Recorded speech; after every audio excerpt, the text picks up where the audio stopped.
Iniimbestigahan ng San Juan City LGU ang kumalat na video sa social media kung saan sinasabing nasawi ang mga pusa sa dog pound ng lungsod. Makikita po sa video na kumalat online at ipinaabot sa isang animal rescuer na tila hindi alam ng mga aso ang gagawin matapos maabutan ng baha. May mga pusa rin na hindi na gumagalaw at nakababad na sa tubig. At pagpunta nila sa lugar, 8 pusa ang naabutan nilang wala ng buhay. Na-rescue naman ang 8 pusa at 20 aso. Dinala ang mga ito sa Animal Rescue Group sa Cubao at sa Angono, Rizal. Ayon sa rescuer, may natanggap silang reports na sinasaktan ng mga hayop doon. Sabi ng LGU, unang beses itong nangyari pero sinusuguro raw nilang may mananagot pag may nakitang kapabayaan.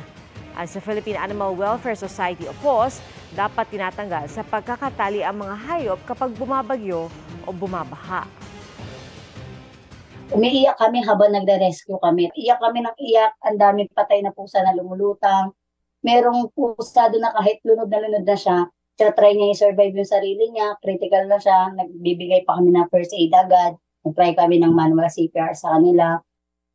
Ang City Legal po ay nagkakandak ng isang malawakan at komprehensibong investigasyon patungkol po sa nangyari sa ating San Juan Dog Compound po. Hopefully sana hindi ito ay just an isolations, but we will try to investigate